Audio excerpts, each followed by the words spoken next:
miso na ngai ekomi maya komela kati na esobe obongoli pasi na ngai kolela oyo ya ngai ekomi lelo kusika oyo nazanga kilobi lelo yo ekomi ya ngai.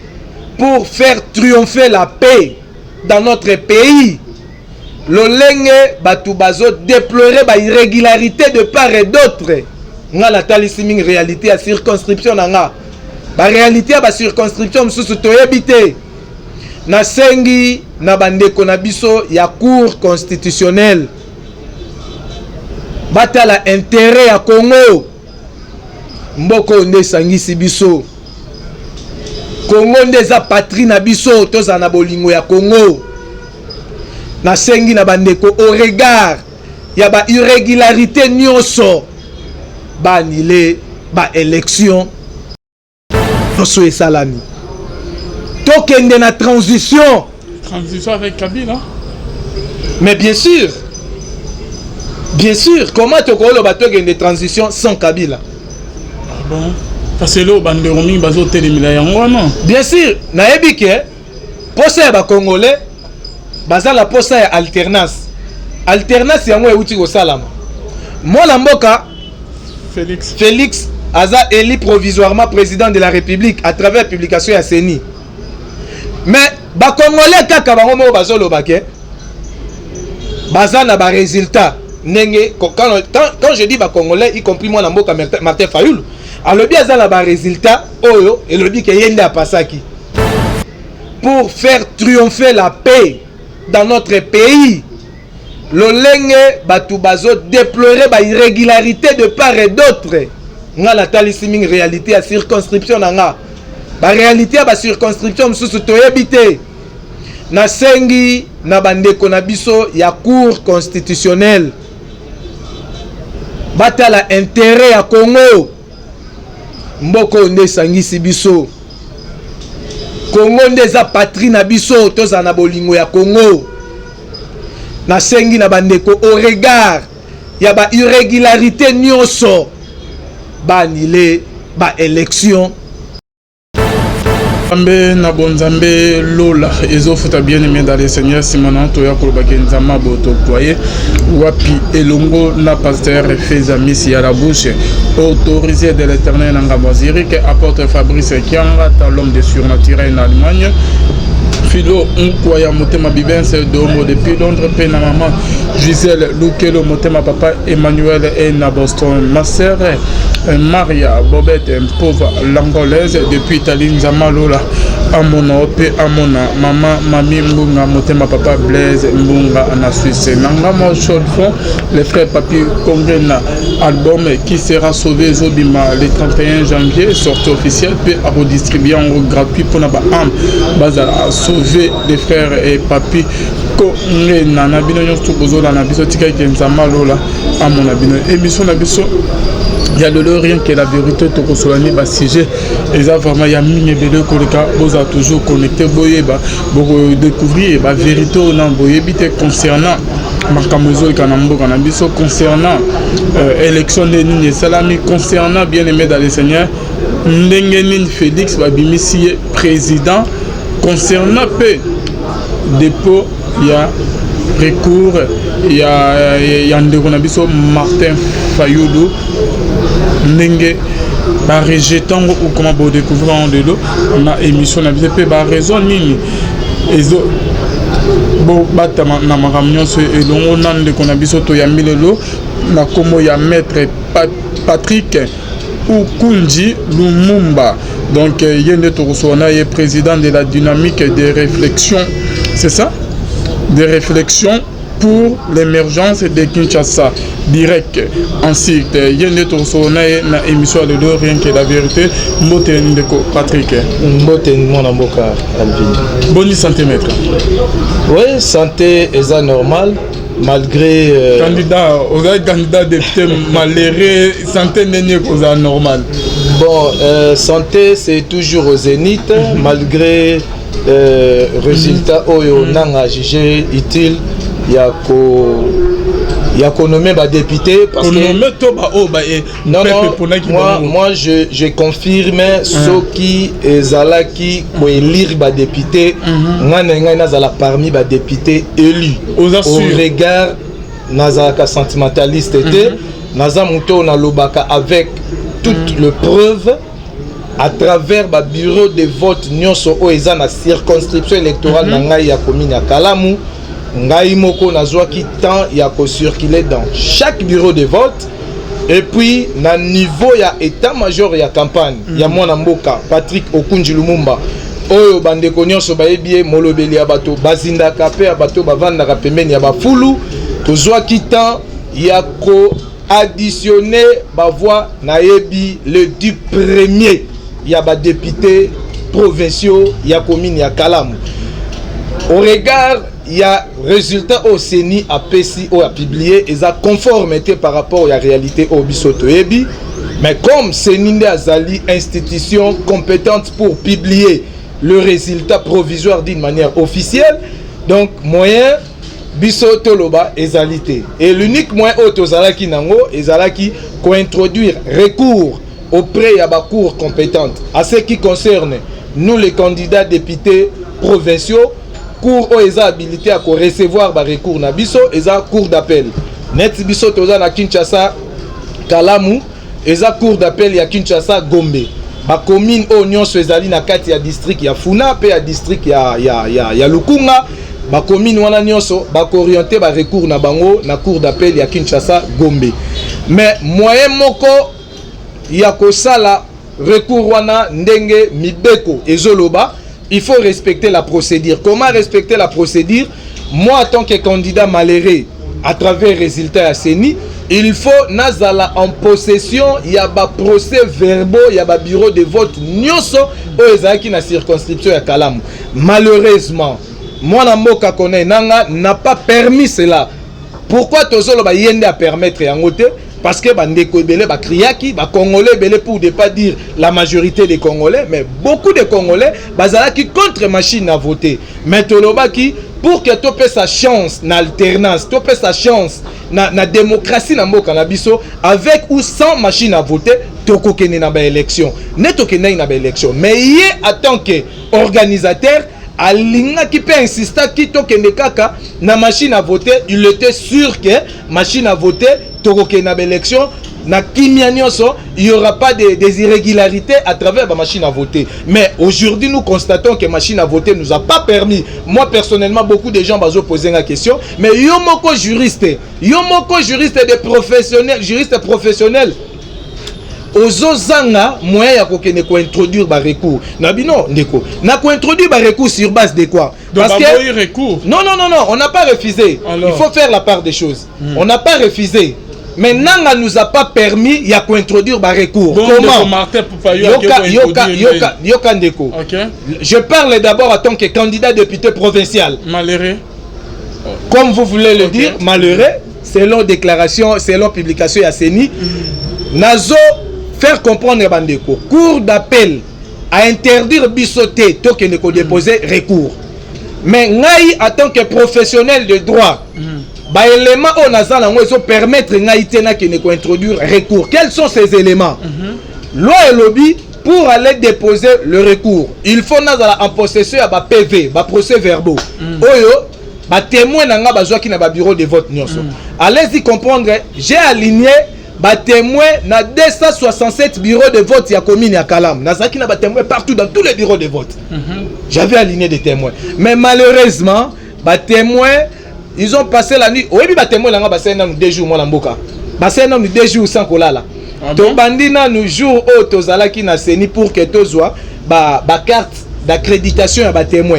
CENI a pesi biso ba carte d'accréditation tozwa kango au moins 3-4 jours avant ezalaki vide to remplir ba kombo ya ba témoin na biso pour que zonga na CENI pour que CENI akene ko cacheter yango et puis batia ba signature c'est ce qui a été fait biso to sali yango le même jour 3 jours après tozo zo yango te maintenant to komi samedi o ya le 29 ba témoin place bazala ki bazo déranger directeur campagne na benga nepseno benga bango nyonso baya awa là c'était à la maison communale ya Kalamu et si ka antenne ya Funa ya antenne ya Seni ya Funa Mezali na ebisi bana mboka moyen jusque là Seni a servi biso nante ceux qui bazal na doute baya awa mais comme bazaki na confiance ya maître Patrick Okunji molobeli na bino bato bozindaka pe bato bovanda pemeni ya bafulu bandeko bavandaki esiko bazalaki je dis bien tin na ba 2h du matin ba imboka bandeko eseni bakomi koteka ba macaron ba bulletin de vote. Ah bon?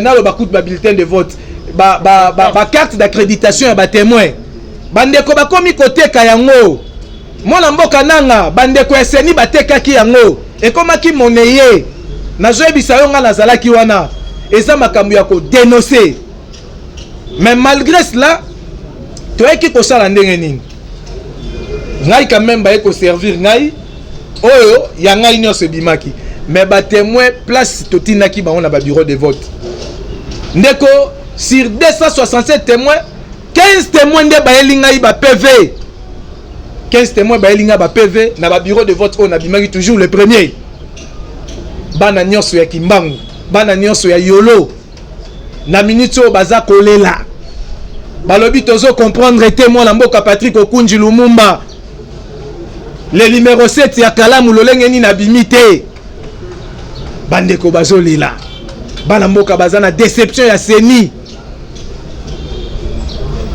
Pourquoi Seni aboyaki kopesa biso ba PV ya solo Seni aboyaki kopesa bino ba PV? Mais justement bo ba misu ba yoka pourquoi non ndeko nanga nazoyebisa yo bande eza na candidat mon côté oyo aza na possession ya ba procès verbaux ya circonscription na nyonso bazalité biso toza ba légaliste soki ba misusu ba utiliser ba fausseté ba manœuvre douloureuse pour que baza en possession ya ba PV na ebité moyen ni mécanisme nini ba utiliser moyen moko ndeko zela na koko maana moyen moko ezalaki bandeko bazaki ba témoin bango ne baza ba personne habilité ya koyela biso ba PV mais difficulté nini bakutani nango tant bazaki na ba bureau de vote et comme PV pour que ba imprimer balobi machine écalée voilà place na zo ba mwana mboka nanga alingaki te kopesa biso ba PV parce que ya yebaki ke ba machine na wana ekokale pourquoi insister ki to kende na maponami kaka na machine à voter cheke yebaki ke na dernière minute ba témoin na biso ba kozala na kokoso ya kozwa ba procès verbaux et loko wana esali pasi esali vraiment pasi na mitema malgré Seni à se ressaisir parce que on ne peut pas critiquer ngai na sala ka critique moko constructive soki place mutu o amerita ki yo bimisi na koloba coup de chapeau eza pe na ba député mususu ba bimi lelo baza eli ba mérita ki vraiment parce que nga na 8 ans ko circuler na ba bureau de vote ki chassa mobimba na bandai nan ko sala travail o na ba est-ce que regroupement na ngai to zui sei ou pas alors il fallait na circuler na ba bureau de vote ya Kishasa Mobimba c'était une occasion pour moi nata la paix ba candidat misusu est-ce que Kingani songolo pakala réellement ba voix na ba nepe ko zo ba voix na bango à travers ba résultat au Seni a affiché qui na ba bureau de vote mais regret zandenge nini toza na ba bureau de vote population a voté na ba bureau de vote na kati ya centre de vote moko tokoye kozana na plusieurs bureaux de vote na pesi ndakisa université Simon Kimbangu ezali na 14 bureaux de vote mais université Simon Kimbangu ezali centre de vote bango tango bakozwa ba résultat nyonso batindi yango na antenne ya munene oyo afuna oyo ezwami na maison communale ya Kalamu wana ne babengi yango centre de compilation maintenant bango na niveau la bango bako compiler ba voix ya ba candidat nyonso pour que batina na serveur central ya Seni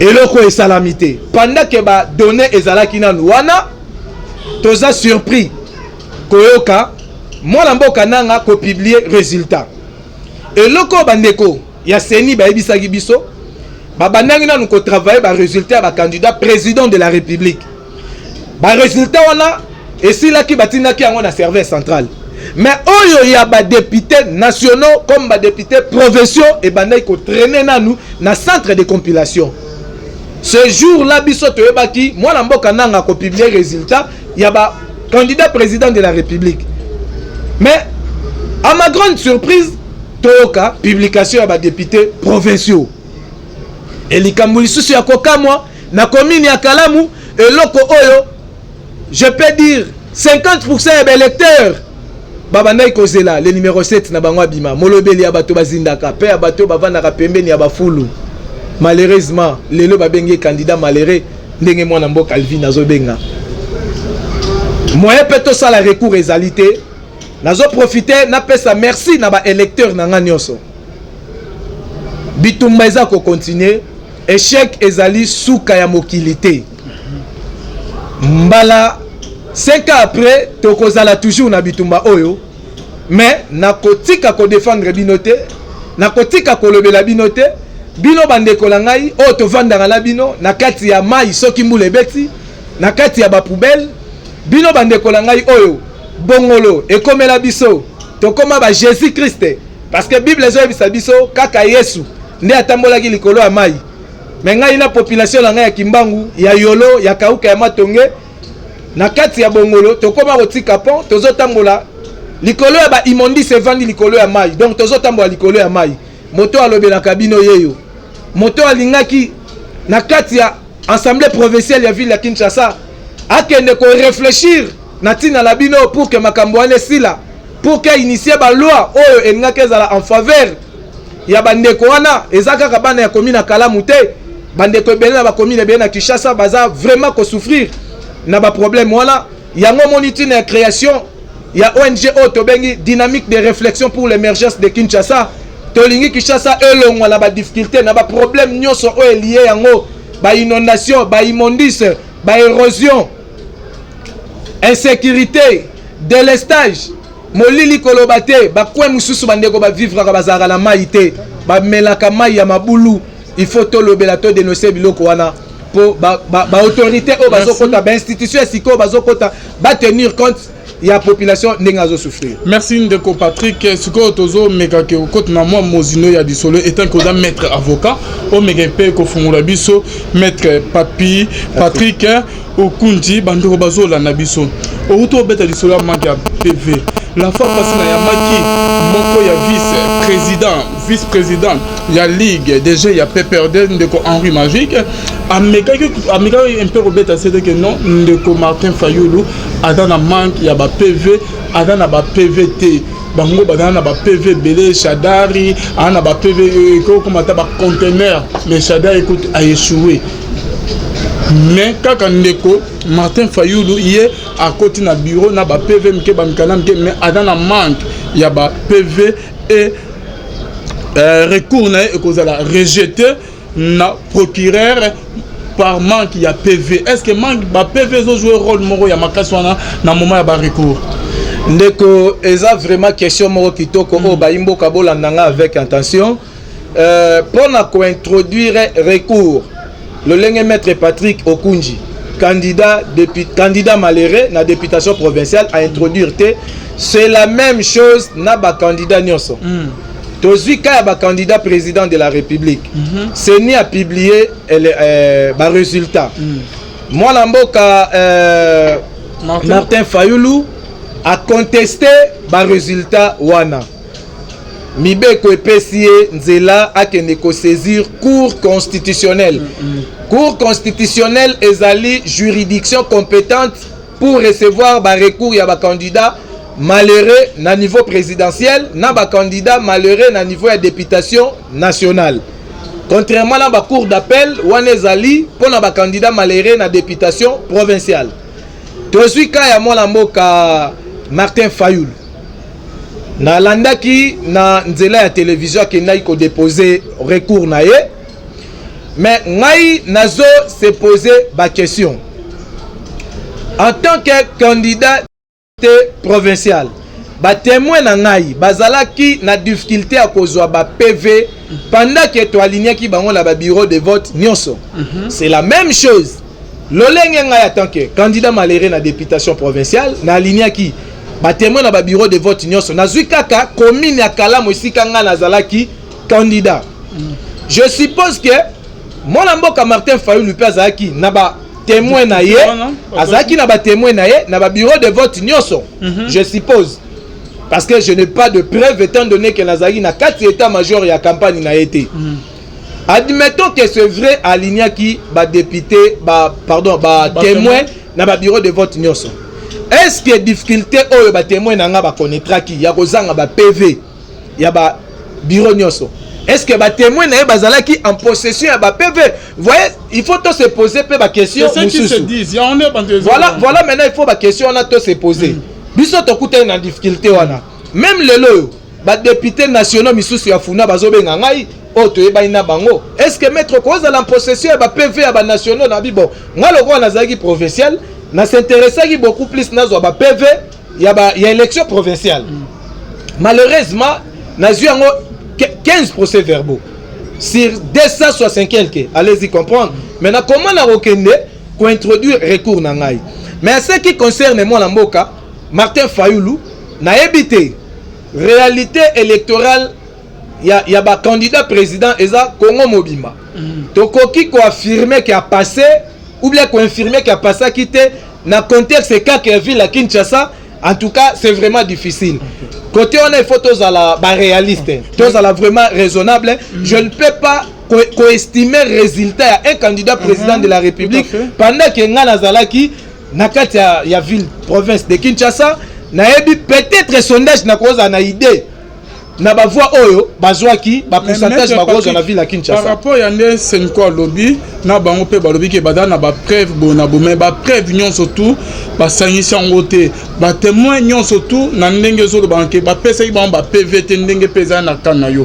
Est-ce que liboso ya procureur tango ke akena yikuna ke net ke ba bazo ba ke il faut ko na ba PV pona ke ba ta la question que au gagner qui vraiment na ba élection à quoi ko expliquer que non na ba moment que c'est prêt ya cour wana donc dossier ça na niveau ya cour c'est le premier président ya cour na niveau ya cour ya ko expliquer ba on temps que na ko déposer que suite ya bona bo seigneur compliqué qui parce que ba PV parce que na minute li solo zo beta pour ba valider ni na ezali comme PV ya na ba PV nyon sauter yango na zoloba introduire recours condition pour la introduire recours eza nini olobi ngai nde na gagner ki élection moi na mboka Alvin a échoué qui maintenant question moko eza ko se poser wana qu'est-ce qui prouve que yo gagner qui ba élection yango ndeti na ya ba PV yango ndeti na o biso ba candidat to alignaka ba témoin na ba bureau de vote nyonso au cas où seni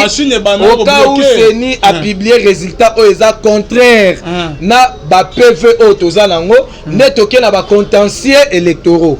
Maintenant pour que on ait na contentieux électoraux il faut zala na ba PV. D'abord il faut, je sais que moi la mboka Fayoulou azana ba éminent juriste ba avocat bazana simanaye na molaki ba kulutu nanga ebele tant bazo ke ko déposer requête.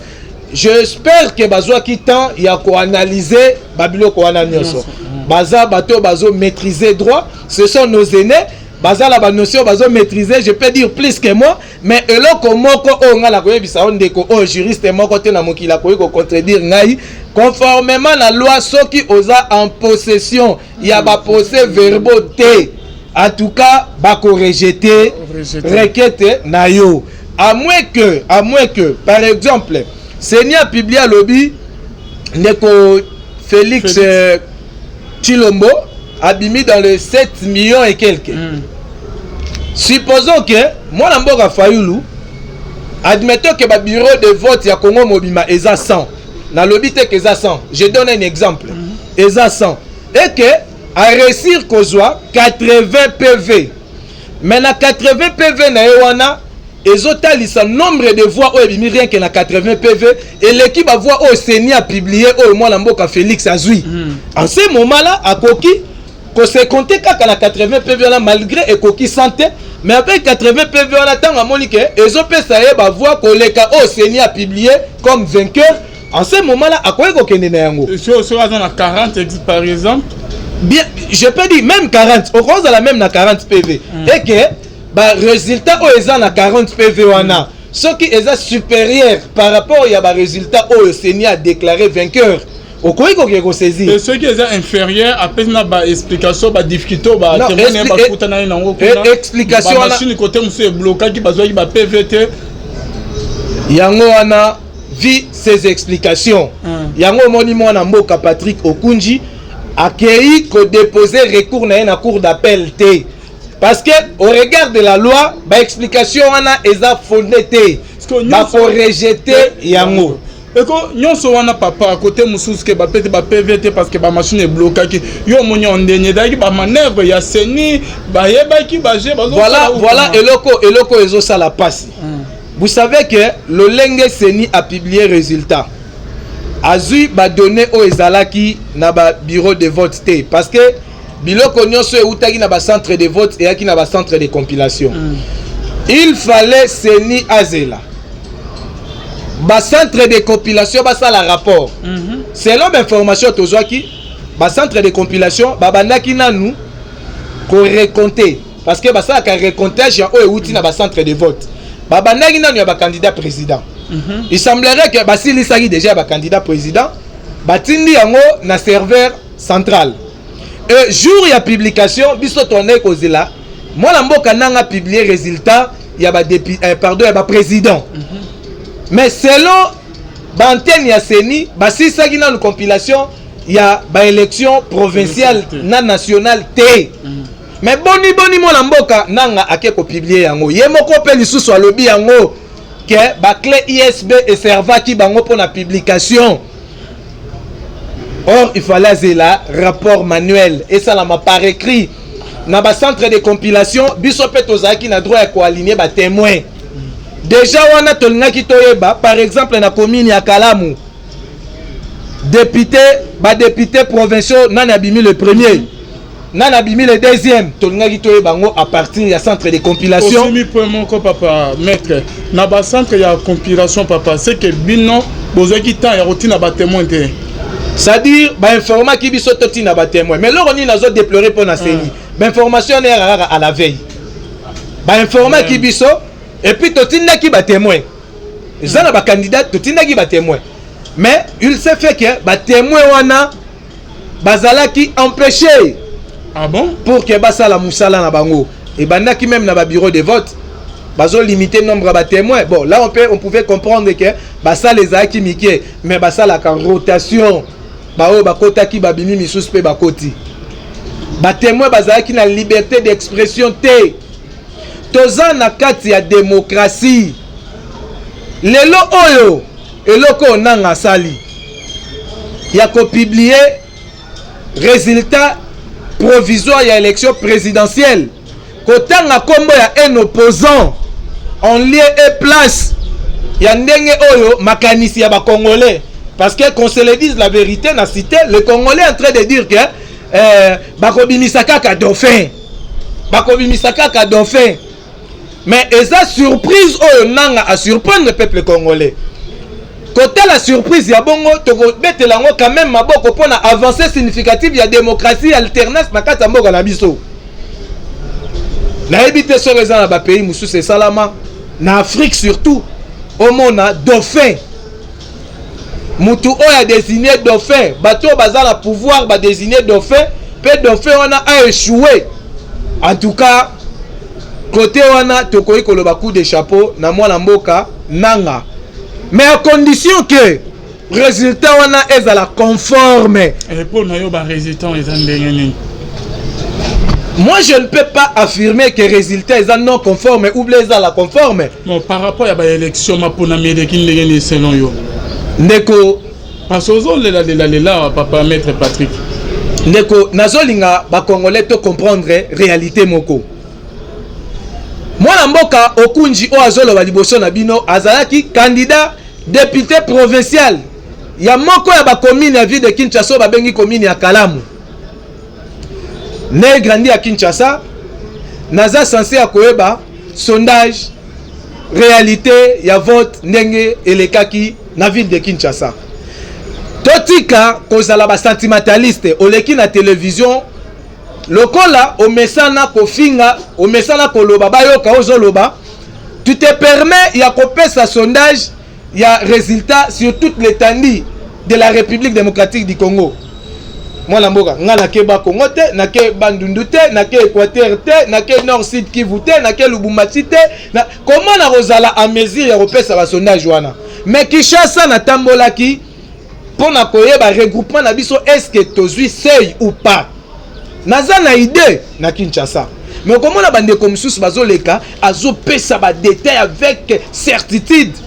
Mais les lois ceux qui balobi yaka ko prouver yango, il ne sera pas à mesure ya ko prouver yango. Raison pour laquelle ndeko nazoloba pour na likambo etali élection présidentielle. Ndenge 5 ans à lobby ba résultat est non conforme.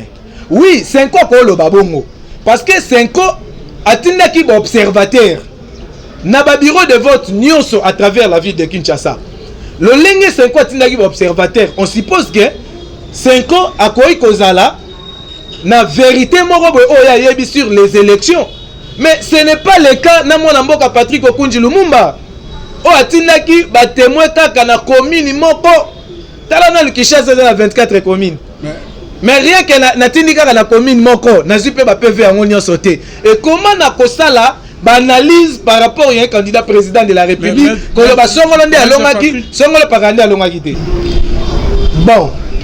Koloba kopesa seni to 5 raisons na minute oyo du fait que seni ezali institution d'appui à la démocratie malgré ba erreur au biso ba irrégularité tozo déplorer lokola seni nazali le seul organe ndenge même abetole secrétaire général à 5 alobaki seni aza le seul organe habilité à republier ba résultat provisoire na minute oyo kolobate ke seni aza na tort tokoki pe kolobate ke 5 aza na tort peut-être ba élément au 5 aza nango on ne sait jamais. Moi la mboka Fayulu pe kozala en possession ya ba élément wana et bongo le lenge parce que ko saisir cour constitutionnel ce qui lelo cour apesi Martin Fayulu raison à proclamer président définitif parce que oh un résultat provisoire tous c'est la résultat définitif admettons que cour constitutionnel à lobby moi la mboka Fayulu né aza vainqueur là ça va prouver que bazala qui en possession ya ba PV mais moi à mon niveau je me pose la question ba PV wana bango bazwa ki yango ndenge nini po bazala possession ya ba PV sur toute l'étendue du territoire de la République démocratique du Congo parce que Kalamu ezali moko ya espace na kati ya Congo. Donc ba centre de vote, ba bureau de vote ya Kalamu ils ont constitué ba bureau de vote pe na kati ya RDC. Je me pose la question. Moi la mboka Patrick Okunji azaki na difficulté à rezo ba PV Kalam Mobimba. Est-ce que mon amboka Fayulu azwa ki ba PV Kalam Mobimba déjà commençant par la commune de Kalamu aza déjà na difficulté il y a cause de la possession à ba PV il y a Seni.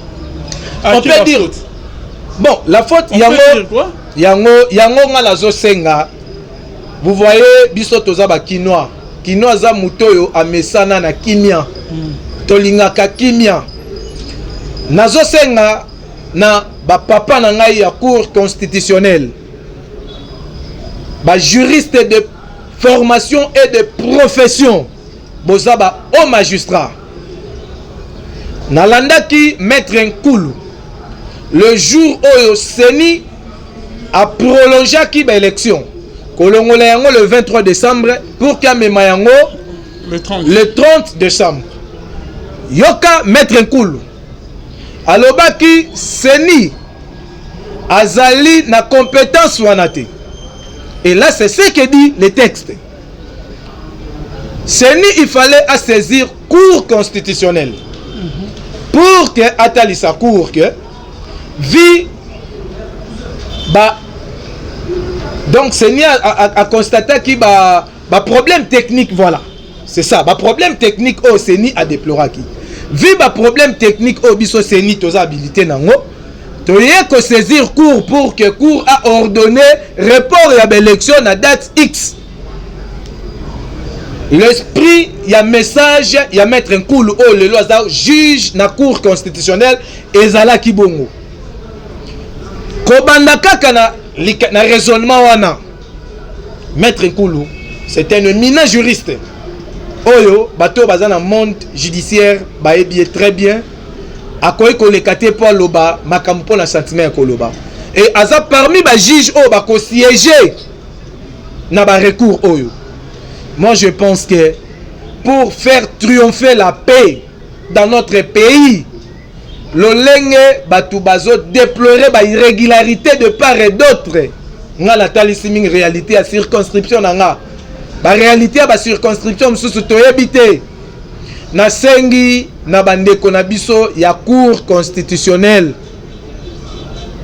batala intérêt ya Congo mboko nde sangisi biso Congo nde za patrie na biso toza na bolingo ya Congo na sengi na bandeko au regard ya ba irrégularité nyonso ba annulé ba élection nyonso esalami tokende na transition avec Kabila.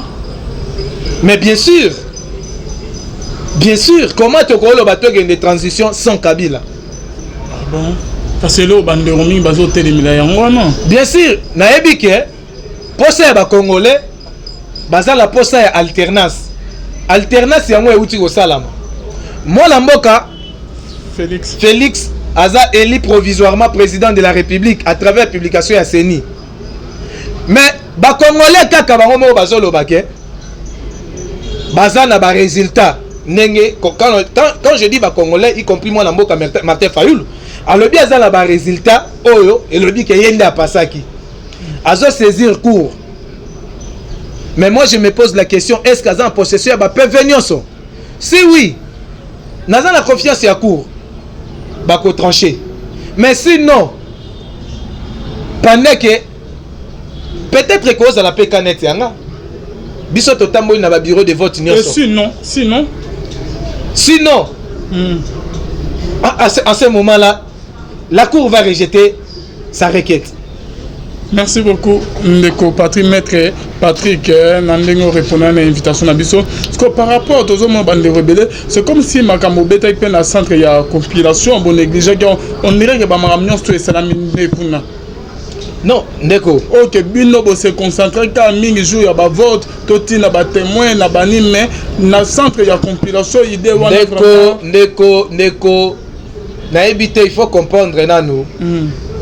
Ba centre de vote ndeza ba école to ba université o ba espace na bango senia se serva ki nango ba salle de classe nde ba bureau de vote yango nde sika population akenda ko voter nde sika totindaki ba témoin le 30 décembre. On se concentrer ki minguna. Mais bien sûr c'est ça les élections, c'est ça les élections. Souverain primaire qui est le peuple qui n'a pas voté kuna. Bon na ba centre ya. Maintenant ba centre de compilation ezanini. Tozi par exemple commune ya Kalam azala ba centre de vote ebelé ozi Monseigneur Moké centre de vote ozi complexe scolaire Maker centre de vote ainsi de suite otangi bekolo wana nyonso chaque centre de vote bazo kende siko ko déposer rapport na bango na centre de compilation antenne oyo eza la maison communale ya Kalam ndezo coordonner ba résultat ya Funa Mobimba toutes les 7 communes oyo eza na kati ya Funa pour na ba provinciaux na les 7 na ba candidat député nationaux ya Funa tango bake ko déposer yango kuna maintenant bango na niveau ya compilation eza pona ko faciliter to ya musala na centrale électorale na centrale nationale. Qu'est-ce que eux ils vont faire? Babandi ko calculer commune ya Kalam là c'est par liste tozala ki chaque regroupement to parti politique a aligné ki 2 candidats. Vas-y. Batali na chaque liste 2 candidats au Yabino. Bazui combien de voix à titre individuel. Maintenant, ba additionner ba voix na bango mi balé. Ba dit que liste ya regroupement songolo pakala et bimina autant de voix. Ainsi de suite. Ne ba ko additionner ba eba liste nini abimi le premier. Liste nini abimi le deuxième, tina suka.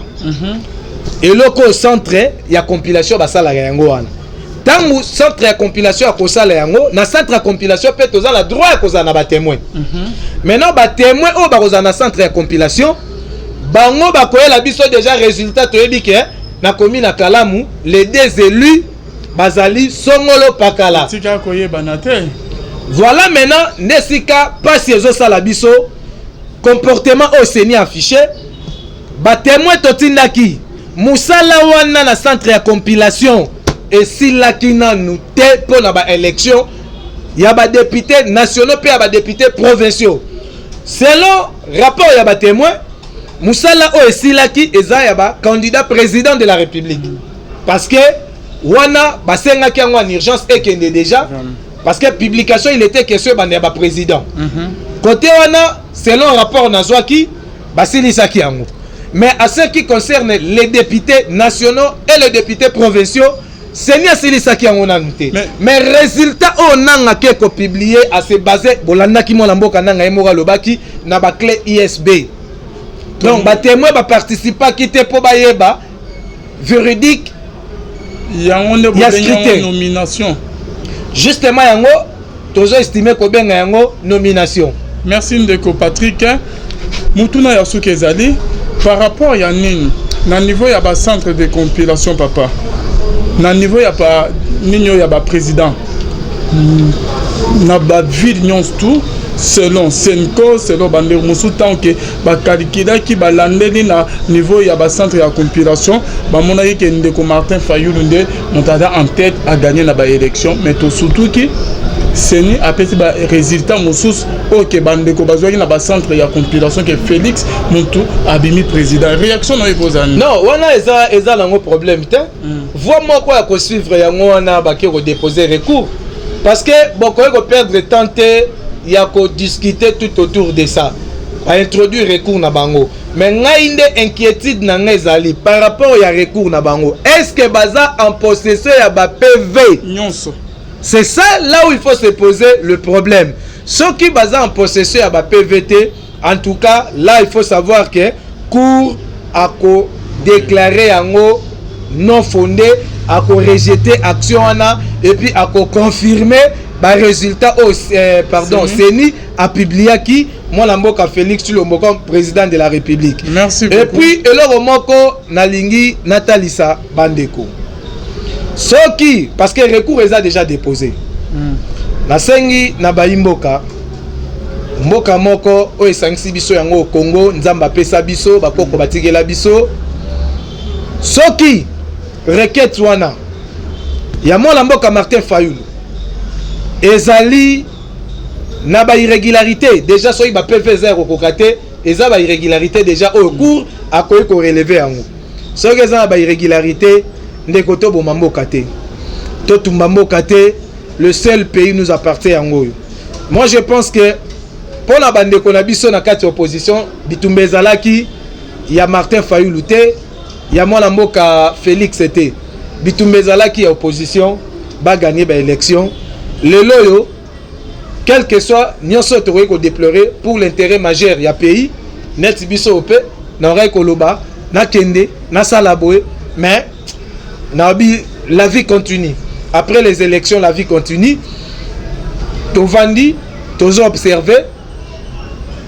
Bande kopé bakoki ko emboîter le pas. Kota la bon. Félix Ango abundi pe pour na Congo. IDP c'est un pays parti politique un grand parti na kati opposition. Oyo mutakoe pe ko contredire te.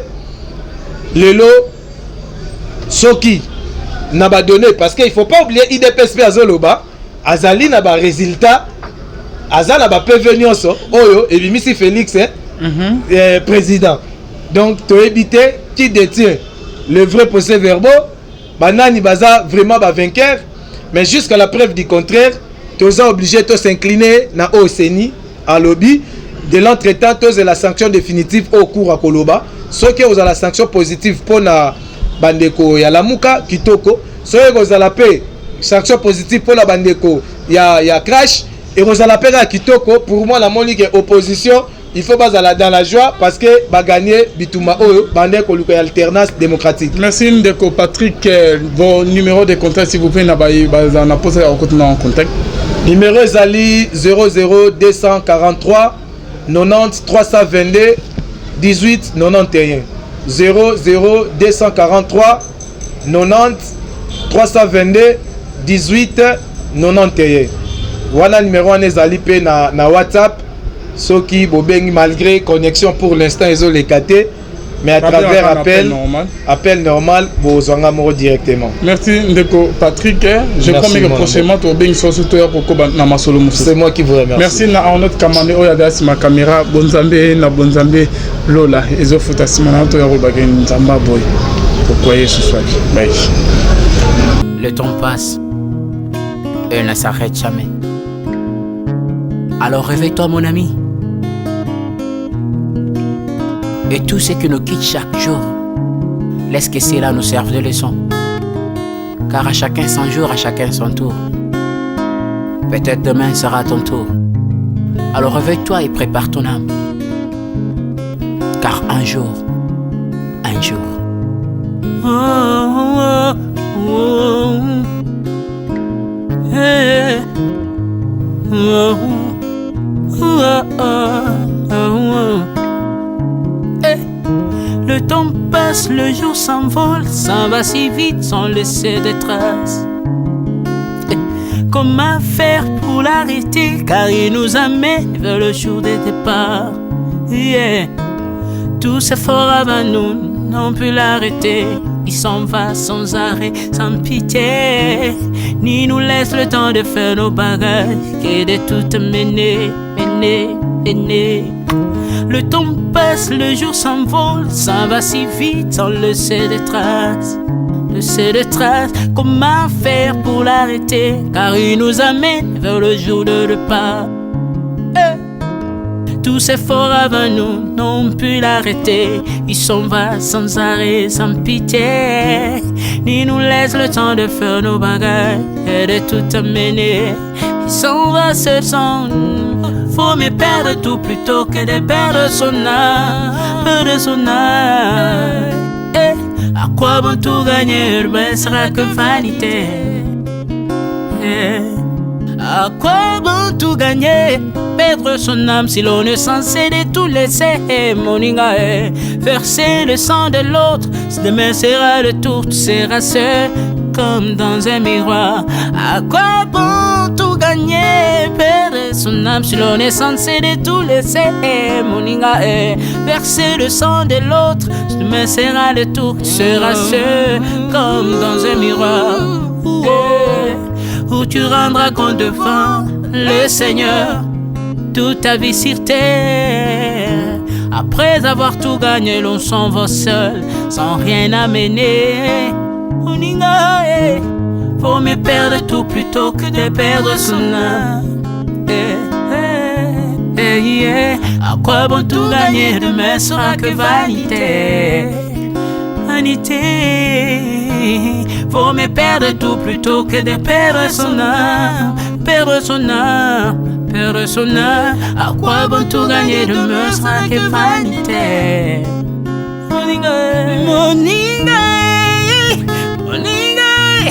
Moninga, tala tango ekoleka.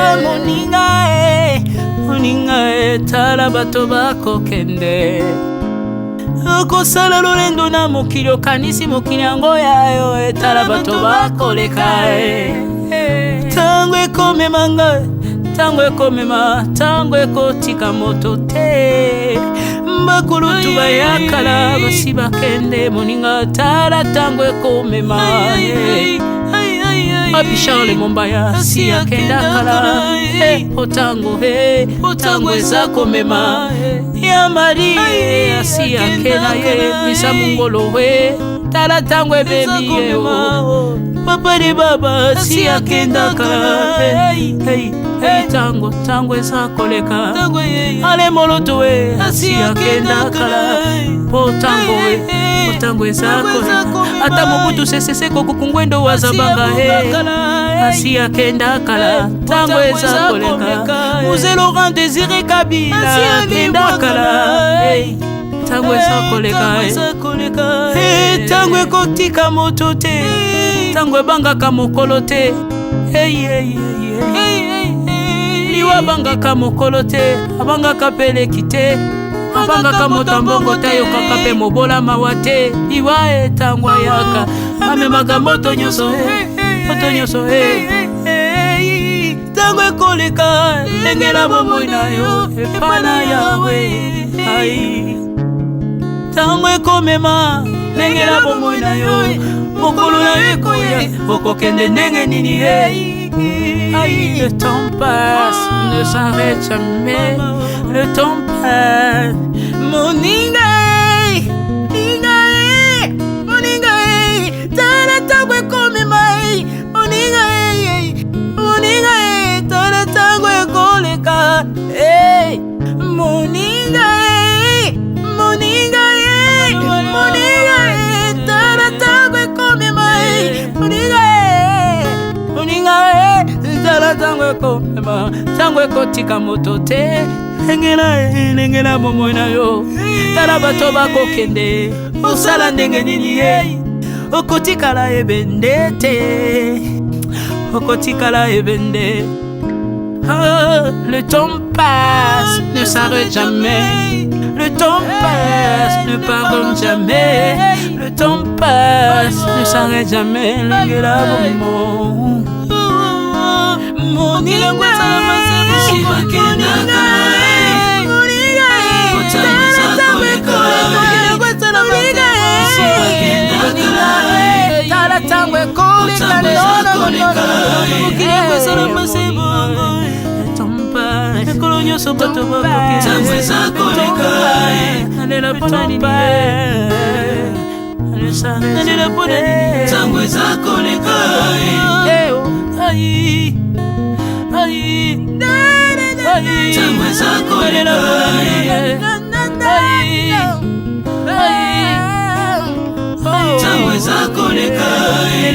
temps passe. Oh, Alvin et Béa, tala tango ekoleka. Nabongisa bomona nga pona nini bato bakokende biloko nyonso ekoleka. Nalela tina nini natangisa makila na boma bato pona nini soki nyonso ekoleka. Un jour nabanga kufa pona nini soki naza putulu ya pamba mokolo ezali na koleka. Le temps passe.